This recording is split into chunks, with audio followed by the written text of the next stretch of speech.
This is my beautiful mum, Anne. Hello, Annamore. Hello, Gary. Nice to have you here. My mum's turning 90 this week, so as a treat for me, I've brought her on to say hello to you. And the panellists this week have flown in from all around Australia and New York just to be here and celebrate with my mum. Mum, I'm going to read out what they're going to be discussing tonight, so you have to listen, okay? You listening? Yes. Okay, here we go. Men can no longer speak up without fear of being labelled misogynist. Ooh, do you know what a misogynist is? Just say yes, it's all right, Yes. that's fine. Okay, second one tonight. What makes a good leader? You've got some thoughts about that. Strong and positive. Very good. Okay, maybe you should be on the panel. And his wife is very fat, but he can't motivate her to lose any weight. You've never had that problem, have you? No. You've always been gorgeous. Stay with us. The panellists, all related to my mum and me, of course, starting right now, sweet and sour. Got a problem, big or small, would a miracle be nice? Our motley crew is back, churning out advice. You might even laugh a bit in the following half hour. Park your backside on the couch, cause baby it's time for Sweet and Sour. Right here on Sweet and Sour. Pour some sugar in there, baby. It's time for Sweet and Sour. How's about some chili? It's time for Sweet and Sour. Good evening, everyone. Welcome to a very special edition of Family Feud almost, of Sweet and Sour. Terrific to have your company. Terrific to have everybody in the audience tonight as well. First up tonight, my nephew's here all the way from Adelaide. Hello, Daniel. Hello, Mitch. How are you? I'm terrific, mate. You're always terrific. Oh, do my best. Spent the day at the beach, I hear. I did. Can you tell already? Yeah. Adelaide doesn't have much of a beach scene, does No, it? it really doesn't. That's why I'm here all the time. But we do like Adelaide. It's become one of my favourite cities. Yeah, why's that? Oh, because my family lives there. Oh, fair enough. That's a good reason. Sydney's also one of my favourite cities as well. Hello, Michelle. Hello. My beautiful niece. How are you? Very accomplished niece too. Sometimes. Sometimes, all the time. And a mum, no less. Yes. Very qualified to sit on the panel. Oh, thank you. Yeah? How's your beautiful daughter? She's great. Yeah, she's. Yeah. Where is she tonight? She's being babysat by her grandparents. Oh, I'm very that's lucky. gorgeous. Got the night off. All right. Thank you for coming on. Welcome. Thank you for having All me. the way from New York, this side of the panel. Hello, Nikki. Hi, Mitchie. Hello, darling. How are you? Good. How are you? I'm all right. Are you glad to be here? Yes, I am. Yes. Thank you for joining me on Sweet Thank and you Sour. for having me. Thank you for flying halfway around the world to celebrate your grandmother Yeah, as you well. bet. Yeah, wouldn't miss it. Who have you got next to you? I've got Remy. Hello, Remster. Hey, how are you guys? How are you, mate? Good. Terrific to have you on the panel Thank too, you very mate. much. Okay, are we allowed to tell people? When are you getting married? Oh. We're still working on that. All right. Not that we like putting the hard word on anybody here. You ready to do some work? You bet. Sounds good. This side of the panel? We're ready. They're all ready. Here we go. The first one's titled, Who's the Boss? Hello, panellists. I'm the new kid on the block as a supermarket employee, and I look after the deli section where I built up some expertise, having spent over 20 years in delis. It's fair to say that I have more knowledge in most areas of how to run a deli business than my female boss. I stepped out of it 2 years ago to try something new, only to realise that I'm good at it and should be playing to my strengths. Also, part of the decision to step out of the hotel hospitality area and back into the deli supermarket was the disregard I received from a young female boss. Despite my offering to help them in every aspect, they obviously felt threatened and would put me down, it seems, at every opportunity. When I complained to management about the lack of professionalism, I was put down again and told that maybe I had the issue, being a 40-something-year-old man answerable to a 30-something-year-old woman. From there, it got worse. I stepped back into my original career recently, only to find the same unhelpful attitude by young women, perhaps with something to prove. What's happening? Men now can no longer speak up without fear of being labelled misogynists. Is this what the Me Too movement has done to us? What's going on, writes Eddie of Pascoe Vale in Victoria. We are going straight to Daniel. What's going on here, Dan? What's going on here, Mitch? I reckon I mean, I feel a little bit for this poor guy because he's had lots of experience in running delis. It seems like he knows what he's doing, or at least he thinks he knows what he's doing. But the problem is, he's coming in and he says he thinks he thinks he knows how it should be run. Right? He's running the deli, but he's got a boss whose job it is to tell him how it's run. So if he's got suggestions, that's great, right? But it might not be just because she's female. It might be that her job is to run the shop and his job isn't to make her life difficult. That's what I think's going on, Mitch. Do you think he's causing some I problems? think he's causing some problems. He's the new kid on the block. He's done it for 20 years, but now he's got to do a couple of hard yards again just to get back in the game. They have told him that perhaps he has the problem, so maybe he does. Mish, what do you think? Mr. Sausage Man. Mr. Sausage Man. I do think there is problems on both parts here. I do think there is a Me Too movement, which is probably a little bit inappropriate. I've found a lot of this in the workplace with a lot of male friends, particularly quite high up, yes, where they're finding... Age group? Probably my age group, so between 35 to 40. Okay. Where they're finding females... Are you that old now? I am that old. Oh. That mature. So that mature mature, now? yes, I am that I still mature. think you're I am a 16. mum, I'm allowed to be that mature now. So I do believe this is a major issue in the workplace. With this particular case, I tend to agree a little bit with Daniel, where... That's the first time. I know, it is the first time. Mr. Sausage Man does have to respect his female boss. However, she also has to have a little bit of respect for him and actually appreciate. So as a boss and as a manager of an area, you need to appreciate exactly who your employees are and what they do and what they bring to the party.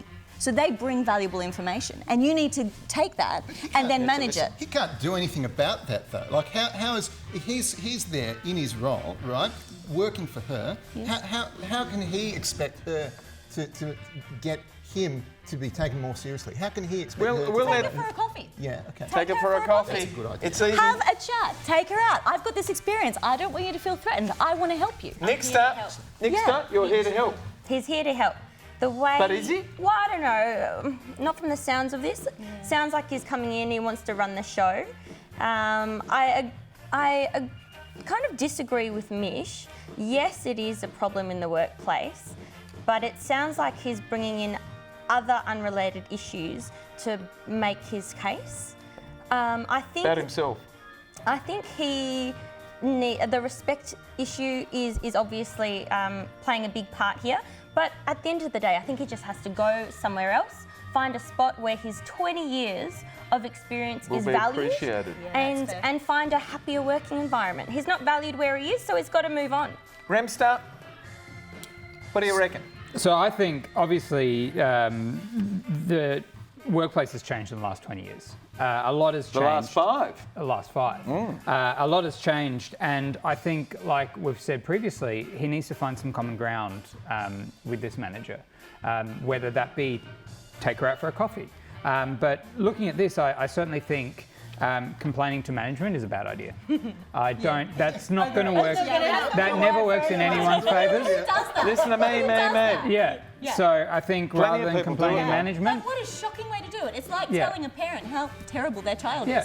Exactly. Hello? In what world does that work? At the end of the day, if it's a toxic workplace, Get out. And he get out did. and find another area. Yeah. And he found another toxic workplace. We asked you at home, are men now scared to speak out against the bullying behaviour of females for fear of being accused of misogyny? And here's what you said. 67% of you said yes. Only 33% of you said no.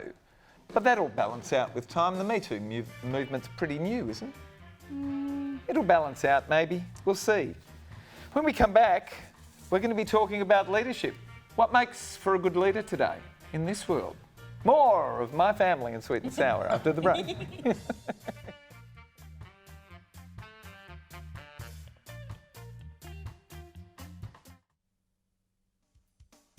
here on Sweet and Sour.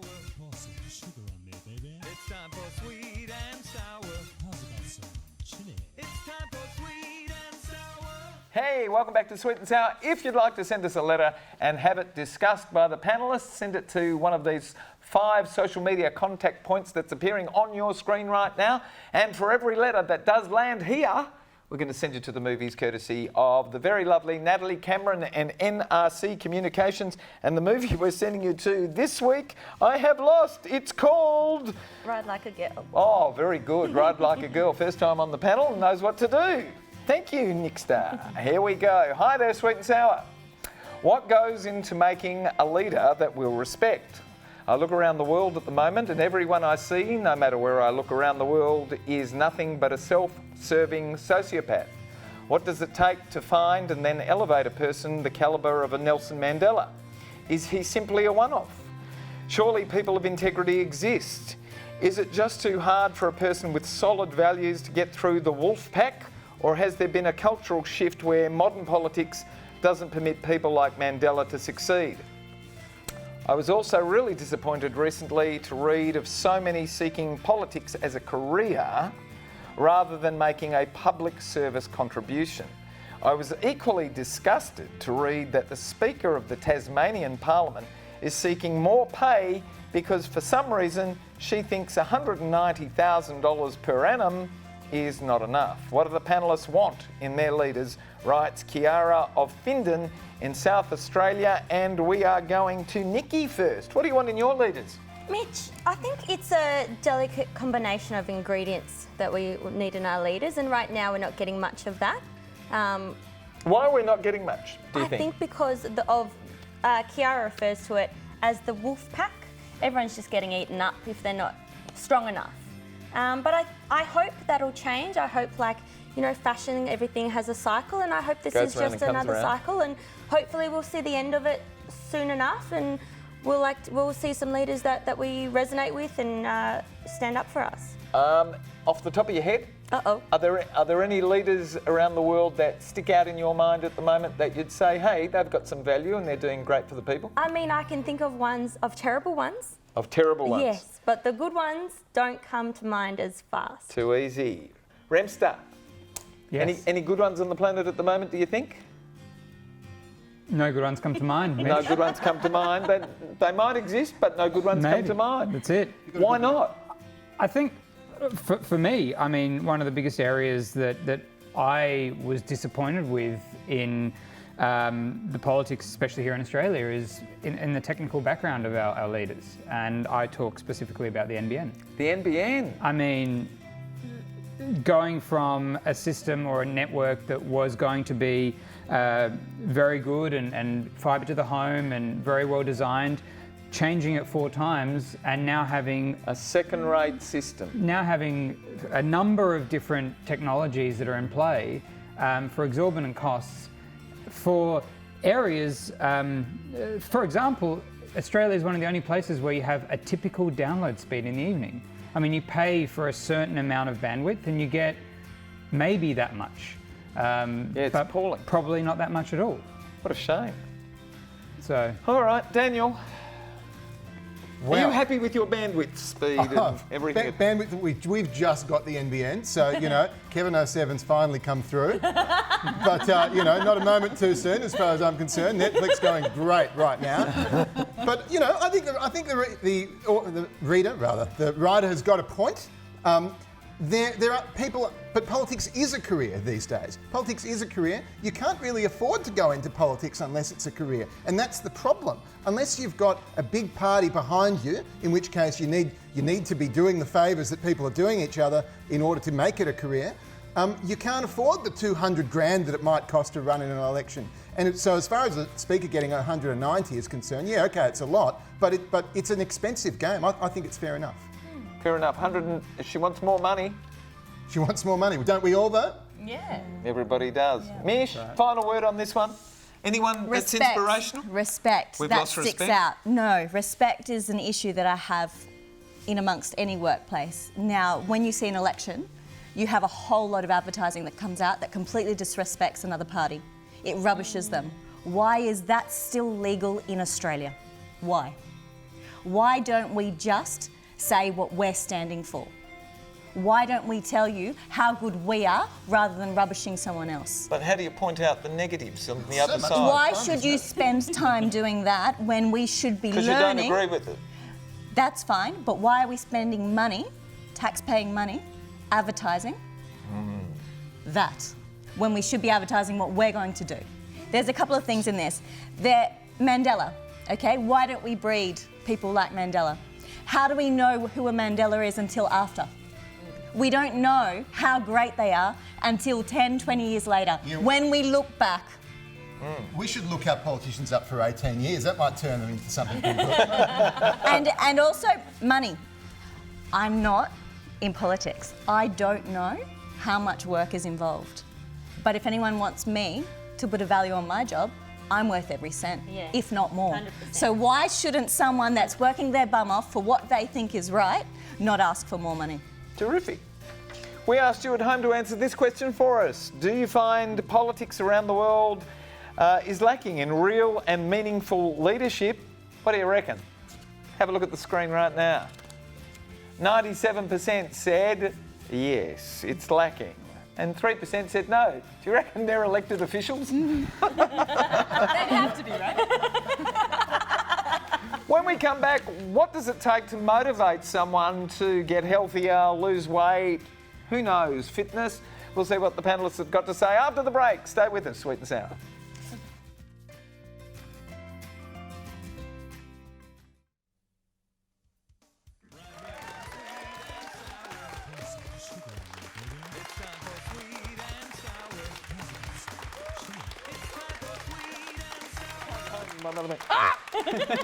That's a private story. We're not going to share. Dear Mitch, she's fat. She's now the size of a baby elephant. Like all of us, she's lazy and doesn't do a thing to lose weight. The kids are a bit embarrassed, and to cover up, they crack jokes at their mum's expense. She was skinny like 15 years ago, but the moment she had our first child, the weight started accumulating, and now she would be easily 60 kilos heavier than what she used to be when we married. It's also a very ugly sight to behold when she's strutting through the house naked, as she's always been confident to do. But years ago she looked like a supermodel. Now she looks like a supersized Susie Sumo. Apart from... My mother didn't like that line. Apart from cracking jokes which don't work, I have bugger all idea on how to get her to think about her health. I keep showing her old photos to the kids from when she had some naked glamour shots done for me, but the kids don't believe they're of their mum. Hang on, he does what? Yeah, I'm a little bit disturbed by that as well. The rest of the family, myself included, are fit and healthy. Everyone tells me if she doesn't want to yet, no one can make her lose weight, not even a scare from the doctor. Am I destined to live with the triple whopper, with the lot, until she has a heart attack or similar? It's not really a funny situation, but we laugh and it keeps us all together. But the kids and I are worried. Derek of Willerton in WA, we're going straight to Remy. Remy, what's going on with the missus? She won't lose weight. What do you do? Can you motivate someone? So, Mitch, I can partly relate to this. Not the walking around the house naked and showing old photos to my kids, but I was at one stage 105 kilos. What made you lose weight? So, I just wanted to do it. It was time. Things weren't fitting me, and I think unless she wants to do it, it's not going to happen. She needs to want to lose that weight. And the funny thing is, once you start, you actually then can't stop. So once you start and you see results... Sounds like that's the problem though, isn't it? It's the problem is starting. But it's interesting. She can't stop. Yeah, you need to start losing weight, and once you do it, that's when it kicks in, and clothes suddenly start fitting better. Your pants are too big and you're like, wow, something's actually happening. It's a little bit of encouragement from the program. But if you don't want to, it's not going to happen. Next up, what's going on here? Derek, you are in so much trouble right now. Why? Fancy sitting around the house with your kids making jokes about their mama. I'm sure he's not the only one. So rude. So rude. Not just about her mum, about how fat she is. That is awful. But what do you do? Well, as I agree with Remy, if she doesn't want to lose the weight, she's not going to lose the weight. Maybe, Derek, what you can do is try to figure out why she is so fat. Why is she miserable? Is she miserable because you are sitting at home with your kids making fun about her weight? Is that what's going on? Maybe it's you, Derek. Maybe it's you, Derek. Yeah, you make them miserable. We asked you at home, is it near impossible to motivate others to be more healthy? And you said, sitting in your armchairs at home, 65% of you said yes, it's near impossible. 35% of you have apparently done it, and it's not impossible for you.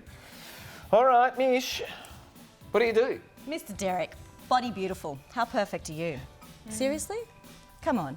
Do your kids really think that your wife is fat? Because I'm sorry, people don't look at their mum and say she's fat. They look at their mum and say she's mum. She's mum. She's mum. She's the person. Look at her glamour shots. Yeah. She's mum. She's mum. They don't believe it was her. 60 kilos heavier. Do you want your kids to be looking at you 60 kilos heavier and saying, when I grow up, well, look, I mean, it might be a health issue. 60 kilos heavier. That's different, though. That's a health issue. He's talking about two things. At one point, he's trying to be the nice husband. The other point, he's being an absolute. Well, can I say ass? Yes. Yes, you can say that's right. ass. But they're both. Does she really want to have her kids? What if she has a heart condition as a result? Like, what if she has a heart attack with having too much weight? Like, it's fair enough for him to be concerned. But, you know, I Yes, understand. but I'm confused with what his concern is. Yeah, he's mixing Is up a it the bit. glamour shots that he's not able to take anymore, or is it the fact that she may have health problems? Yeah. But Because the either health way, he problems I can't get. do anything about it. He hasn't been able to motivate her. Has he changed the food in the house? Yeah, and what's wrong with being a mum? What's wrong with having a little bit of extra weight? 60 kilos. 60 kilos. Yeah, but what do you isn't start always with? body beautiful Yeah. Derek here Does he know? making up a little bit of salt and pepper? Does he know it's Has he 60 put her on a kilos? scale? Does he what? She was skinny. 15 years ago. Right. So to add 60 kilos, like, okay, how tall is she? Who knows? Yeah. Doesn't- Was she too skinny before? Probably if she had model shots when she was naked. And how many 5 kids has she kilos. got? Isn't she What allowed do to be you a do? mum? What do you do? She's We know gotta what the wanna problem do is, it. but what do you do to what motivate about someone? family- Nobody's family- actually told me family what you exercise might once be a able to week. do. I grew up Family going roller exercise. skating There's a once a suggestion. week Family on exercise. a Sunday. We would go as a family Yeah. without fail on a Sunday, 10 o'clock. We were at the roller skating rink and we were all roller skating for an hour. And it's fun. Or Awesome. give her some time back so she can go do it herself. If she doesn't want to, if you can't organise And the schedule buy her a together, gift you know. To go somewhere, a gym or Derek, something. cook dinner on Mondays and Wednesdays so that your wife can go to the gym. And And have I some think- me time. What about some me time? Does she have any of that? I think take the digital devices away. Take away the electronic devices. Oh, take the iPads away. yeah, Take 'cause the everybody TV sits away, back and- make people go out and move. From your wife. Yeah, No, you can't punch your wife. and kids. Lock the No, fridge. but you have to will create stop an cooking. environment. We're going to argue about this Yeah. back at the coffee shop after the show. Thank you everyone for being on the show. Thank you for flying into Perth to celebrate your grandmother's 90th birthday. Thank you for having us. Any quick recollections of your beautiful grandmother? Do you want to wish her a happy 90th? Of course. Happy 90th birthday to my gorgeous grandmother, Anne Mitchell. It's been such a pleasure, and thank you for having us on the show. Terrific, Mish. I hope we can be as good as our grandma at 90. Honestly, she's amazing. Happy birthday, Nan. We love you loads. Your turn. Happy birthday, Yaya and Nana Jess. Happy birthday, yeah, and I can't wait to get to 90 as well. Yeah. Hey. We forgot to tell you that my mum's a twin, identical twin sister. Happy birthday, Jessie Zempilas, OAM no less. I have to say that, otherwise I'll get into trouble. We've got to go now. Thank all my wonderful family for being on the show, including my mum who's sitting in the audience, and my sisters in the audience, and my brother-in-law's in the audience, and my beautiful partner Olga's in the audience too, putting up with all of us. They've been terrific. Thanks everyone. See you next week. Bye-bye. Thank you, crew. You've been terrific. You indulged me. Yeah, they're good. We're still waiting. Abby, can we stop? We want to go and party now, Abby. Can we stop? Thank you, everyone. Good night. What? Tigged. And tigged. And tigged. And... Are we still going?